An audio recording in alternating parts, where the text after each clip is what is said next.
Okay, Shalom Aleichem.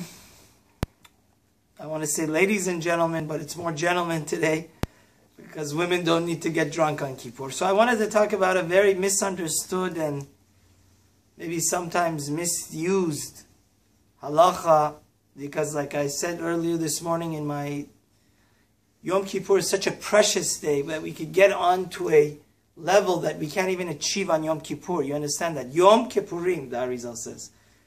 Kippur is compared to what? Purim. So which is greater? Purim.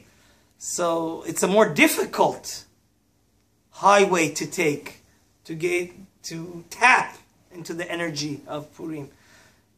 Can you fathom? You can get into a higher spiritual realm and connection to the Almighty if we do all the mitzvot of Purim. And one of the mitzvot that help us to become totally attached and have a true, deep love affair with God is the mitzvah of the Seudah Purim. We know the Shulchan Aruch in Tarza, chapter Taf Resh Sin Hey, Dinei Seudat Purim, Sa'if Bet says, Chayav inish levivsumeh bepuraya adelo yada ben arur haman lebarach Mordechai. It is incumbent upon every Jew to get intoxicated. We don't want to say drunk, but to drink so much that you don't know the difference between the cursed Haman and the blessed Mordechai. So, does this mean that we're mandated to get totally drunk, so shikr? Does this mandate us to get so drunk that we get so shikur that we don't even know the difference between Mordechai and Haman, which is a terribly big difference? So what does this really mean? So I want to say something to all my friends, especially the people that are more learned, the Bnei Yeshivot, the Bnei Torah. We know that if you look in the... One of the good habits that I have is that any book, Jewish book especially, holy book, Sefarim HaKtoshim, you always have to read the introduction of the book, the Hakdama. And the Bet Yosef writes that I never wrote the Shulchan Aruch or even the Mishnah Berurah. You first have to see the source of the halacha and the Talmudic sources. So the main halacha emanates from the Talmud, and the main Shulchan Aruch emanates from the Torah and Bet Yosef, because he explains the whole sources of his halachot. So he never wanted to write his book for people to just learn Shulchan Aruch. The right way to learn halacha is to first at least see the Bet Yosef, what are the sources of the halacha. Then we could understand what the Bet Yosef. So if we look in the Bet Yosef about this very fascinating halacha to get drunk, which is a misconception I'm going to tell you.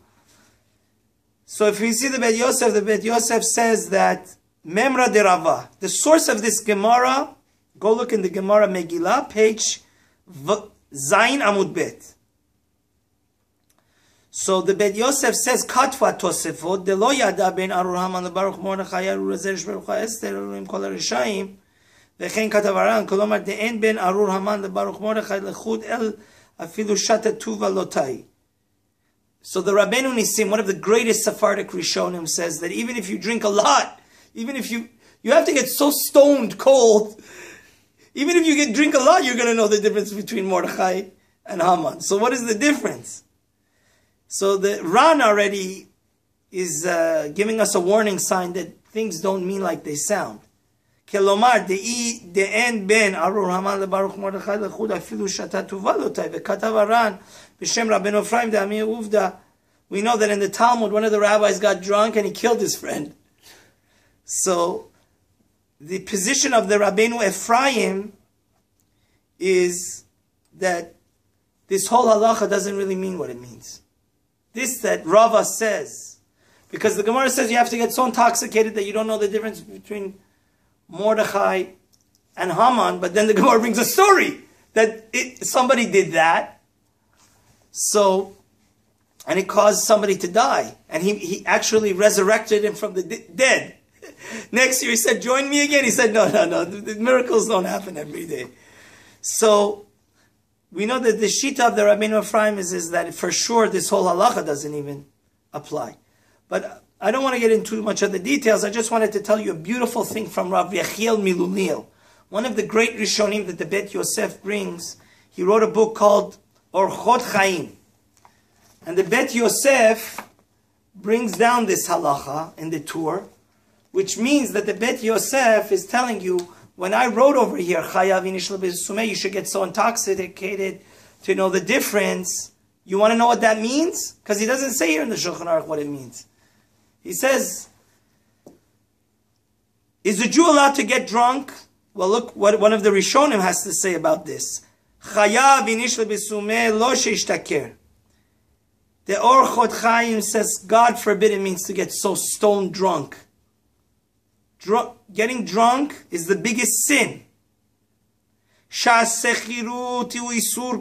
a complete and very simple elementary mistake. Sin. It's a sinful thing to get drunk, the Orchot Chaim says.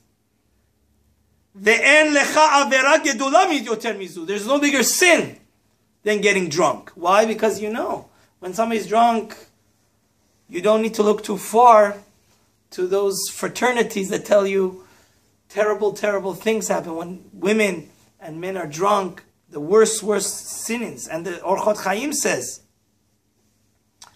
Ve'en lecha avera gedola mizush shehu gorem legilui arayot. It causes sexual immorality by when you're drunk. Shifichut damim, killing people. You know, drunk driving. When you're drunk and you drive, you have a 500 or 1,000-pound bomb that you could run over people with. So therefore, v'kama averot zulatan, and another terrible mistakes happen when you get drunk. You can't pray Arvit the night of Shushan Purim. You can't do Birkat Hamazon.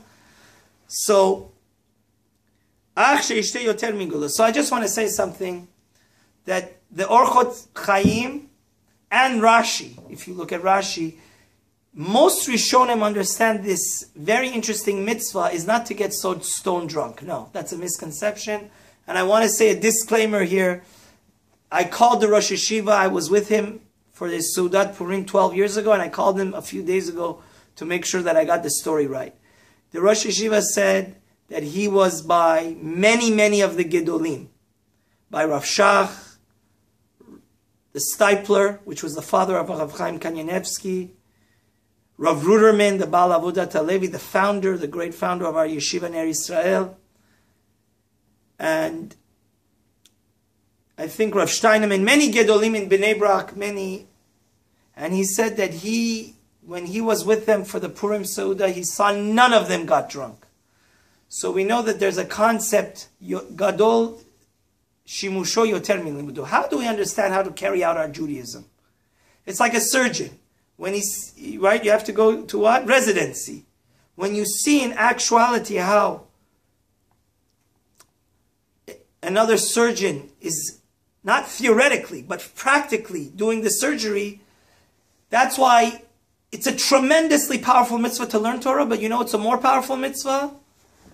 To go and study and have a close relationship with the greatest rabbi of the generations, because when you help them out and you kind of live with them on a daily basis, you see how they interpret the halacha in the most beautiful and practical way, right? Not everything means that it says. So Rosh Yeshiva said that the only great rabbi that he saw that used to get a little bit high was Rav Hutner, the Rosh Yeshiva of Chaim Berlin.